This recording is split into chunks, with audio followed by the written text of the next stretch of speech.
اعوذ باللہ من الشیطان اللعین الرجیم بسم اللہ الرحمن الرحیم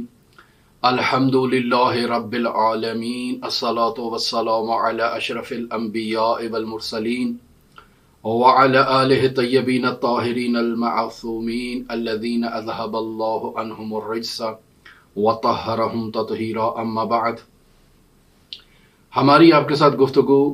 علماء شیعہ کے حالات زندگی، واقعات اور حکایات کے بارے میں جاری تھی۔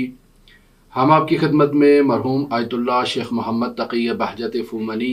رحمۃ اللہ علیہ کی زندگی سے کچھ واقعات کو، کچھ حکایات کو نقل کر رہے تھے۔ ایک مرتبہ ایک طالب علم مرحوم آیت اللہ بہجت رحمۃ اللہ علیہ کے حضور شرفیاب ہوتا ہے اور سوال کرتا ہے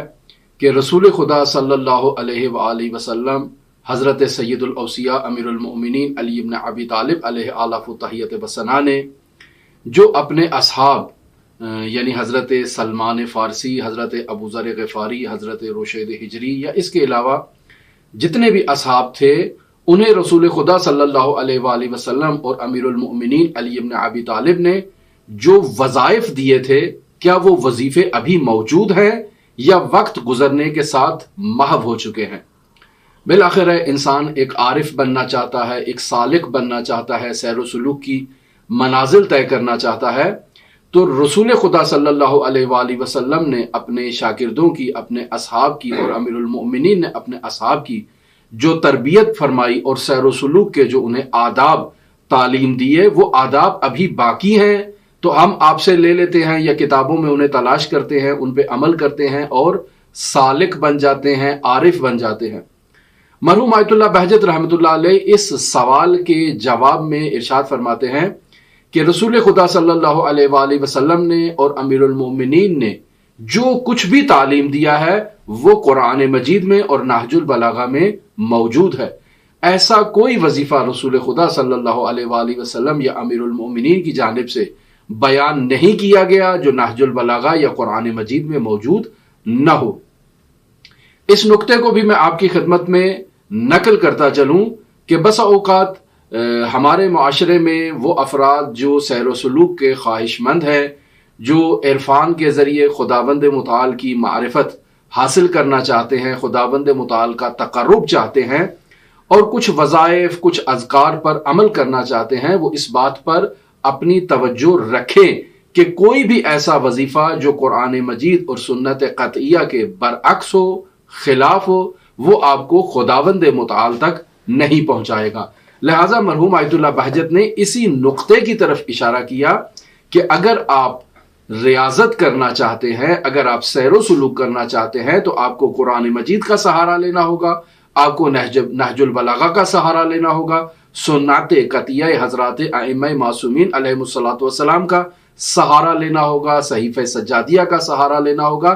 اس راستے کے علاوہ اور کوئی راستہ سیر و سلوک کا اگر کوئی بھی شخص بیان کر رہا ہے تو وہ جان لے آپ کو خداوند متعال کی طرف نہیں لے کر جا رہا، وہ ایک شیطانی راستہ ہے اور آپ کو راہ راست سے گمراہی کی طرف لے کر جا رہا ہے۔ لہٰذا ایک اور جگہ مرحوم آیت اللہ بہجت رحمۃ اللہ علیہ اس مطلب کی طرف واضح الفاظ میں بیان کرتے ہیں کہ ہر روز متعدد افراد آتے ہیں اور آ کر ہم سے وظائف کے بارے میں سوال کرتے ہیں کہ کوئی ہمیں وظیفہ دے دیجئے، کوئی ذکر دے دیجئے، کوئی ایسی بات دے دیجئے جس پر عمل کر کے ہم بھی عارف بن جائیں، ہم بھی سالک بن جائیں۔ میں آپ کی خدمت میں شیخ حسن علی اصفہانی رحمۃ اللہ علیہ سے متعلق جو بیان میں نے پیش کیا اس میں یہ مطلب بیان کیا کہ یہ لوگ راتوں رات عارف نہیں بنتے ہیں۔ ایسا نہیں ہے کہ ایک انسان رات کو سوئے، صبح اٹھے تو آیت اللہ بہجت بن گیا، اگلے روز رات کو سویا تو آیت اللہ مرشی نجفی بن گیا۔ نہیں، ایسا نہیں ہے۔ انہوں نے سال ہا سال ریاضت کی ہے، محنت کی ہے، زحمت کی ہے، اسلامی علوم کو پڑھا ہے۔ جیسا میں نے عرض کیا آپ کی خدمت میں، مرحوم شیخ حسن علی اصفہانی فرماتے تھے کہ انسان کے لیے توحید کا علم اس کو حاصل کرنا چاہیے اور توحید کے علم میں انسان کو مضبوط ہونا چاہیے، اور اس کے علاوہ انسان کو جو علم حاصل کرنا اس پر واجب ہے، احکام شریعت مطہرہ اسلامیہ، اس کو انسان کو سیکھنا چاہیے۔ کوئی بھی سیر و سلوک کا وظیفہ یا طریقہ یا ورد یا ذکر یا چلہ جو شریعت مقدسہ مطہرہ اسلامیہ کے برعکس ہو وہ جائز نہیں ہے۔ اور کسی عارف نے جو ہمارے فقہائے شیعہ سے ہو انہوں نے کوئی ایسا وظیفہ بیان نہیں کیا ہے۔ لہٰذا مرحوم آیت اللہ بہجت فرماتے تھے کہ ہر روز ہم سے لوگ وظائف کا سوال کرتے ہیں اور میں ہر کسی کو کوئی علیحدہ سے وظیفہ بیان نہیں کر سکتا ہوں، لہٰذا آپ سب لوگوں کے لیے ایک وظیفہ بیان کرتا ہوں، آپ لوگ سب لوگ اس کو توجہ سے سنیں جو آیت اللہ بہجت رحمۃ اللہ علیہ نے بیان کیا۔ فرماتے تھے کہ ہر روز کتاب وسائل الشیعہ سے ابواب جہاد بن نفس سے ایک حدیث ہر روز پڑھیں اور اس پر عمل کریں۔ 1 سال گزرنے کے بعد آپ کو اپنے اندر تبدیلی نمایاں طور پر محسوس ہوگی کہ آپ نے حضرات اہل بیت علیہ الصلوۃ والسلام کے فرامین اور بالخصوص جہاد بن نفس سے متعلق جو فرامین ہیں ان پر عمل کیا ہے اور کمالات حاصل کیے ہیں۔ پڑھ لینا کافی نہیں ہے بلکہ اس پر عمل کرنا جو ہے وہ شرط ہے اس کو پڑھنے سے متعلق۔ لہٰذا کوئی بھی دوائی اگر آپ استعمال کریں گے تو یہ دوائی آہستہ آہستہ آپ کے جسم کے اوپر اثر مرتب کرے گی۔ ایسا نہیں ہے کہ ایک ہی رات انسان دوا استعمال کرے اور اس دوا کے استعمال کرنے سے وہ انسان بالکل صحت مند اور صحت یاب ہو جائے، بلکہ آہستہ آہستہ وہ دوائی انسان کے جسم پر اثر انداز ہوگی۔ تو انسان نے جس نے اپنی ساری زندگی غیر خدا کے راستے کو اپنائے رکھا ہے، اب وہ راتوں رات کوئی ایسی گولی، کوئی ایسا نسخہ مرحوم آیت اللہ بہجت آپ کو نہیں دے سکتے کہ آپ اس گولی کو کھائیں گے یا اس نسخے پر عمل کریں گے تو صبح اٹھیں گے تو آپ آیت اللہ بہجت بن جائیں گے۔ ایسے خواب دیکھنے سے انسان کے جو مزاج ہیں وہ خراب ہو جاتے ہیں۔ انسان کو اپنا مزاج درست کرنا چاہیے، اور آیت اللہ بہجت جو بیان فرما رہے ہیں وہ یہی ہے کہ ابواب جہاد بن نفس کا ہر روز ایک حدیث کا مطالعہ کیا جائے اور اس پر عمل کیا جائے۔ 1 سال کے بعد آپ اپنے اندر نمایاں تبدیلی کو محسوس کریں گے۔ لہٰذا ایک مرتبہ مرحوم آیت اللہ بہجت اپنے شاگردوں کے اجتماع میں موجود تھے تو وہاں ان کے سامنے اس مطلب کو بیان کرتے ہیں کہ ایک مرتبہ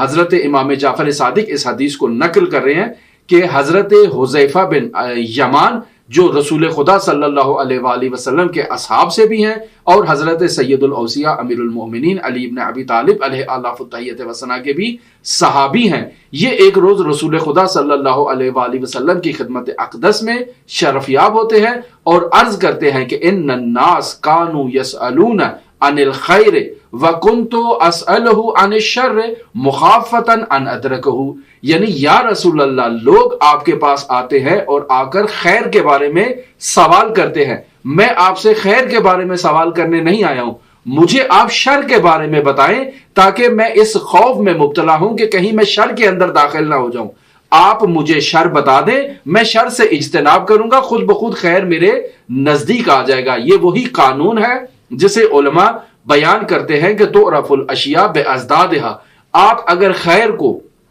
بہتر انداز میں سمجھنا چاہتے ہیں تو خیر کو سمجھنے کے لیے شر کو پہچان لیں کہ شر کیا چیز ہے۔ جب آپ نے شر کو پہچان لیا، اس شر سے دوری اختیار کر لی اور اپنے وجود سے شر کا قلع کر دیا تو اب آپ کا وجود خیر سے آراستہ ہو جائے گا اور مزین ہو جائے گا اور آپ کے وجود میں خیر کے علاوہ کوئی چیز باقی نہیں رہے گی۔ لہٰذا حذیفہ نے اسی مطلب کی طرف اشارہ کیا کہ یا رسول اللہ لوگ آپ سے خیر کے بارے میں سوال کرتے ہیں، میں خیر کے بارے میں پوچھنے نہیں آیا ہوں، مجھے آپ شر بتا دیں، میں اس شر سے دوری اختیار کروں گا، خیر خود بخود میرے وجود میں آ جائے گا۔ تو عزیزان محترم، مرحوم آیت اللہ بہجت رحمۃ اللہ علیہ کے وظائف اخلاقی میں بہترین وظیفہ یہی ہے کہ آپ ابواب جہاد بن نفس وسائل الشیعہ سے ہر روز ایک حدیث کو مطالعہ کریں اور اس پر عمل کریں۔ اس کے علاوہ یعنی قرآن و سنت کے علاوہ کوئی ایسا چلہ، کوئی ایسا وظیفہ موجود نہیں ہے کہ جو آپ کو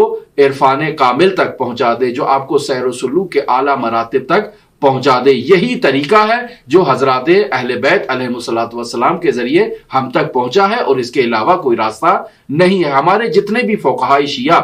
جنہوں نے سیر و سلوک کی منازل طے کی ہیں، انہوں نے اسی راستے کے ذریعے سے وظائف انجام دیے ہیں، روزے رکھے ہیں، نمازیں پڑھی ہیں، اذکار کیے ہیں، وہی اذکار جو حضرات اہل بیت علیہ الصلوۃ والسلام سے نقل ہوئے ہیں۔ لہٰذا علماء کے نزدیک یہ اصطلاح معروف ہے کہ اذکار معصور کیے جائیں، یعنی وہ جو حضرات اہل بیت علیہ الصلوۃ والسلام سے نقل ہوئے ہیں، یہی مفاتیح الجنان میں جو چیزیں موجود ہیں، یہی صحیفہ سجادیہ میں جو موجود ہے، یہی جو اقبال الاعمال میں سید ابن طاؤس نے بیان کیے ہیں، یا اس قسم کی جو دعاؤں کی کتابیں ہیں۔ اس کے علاوہ ہر وہ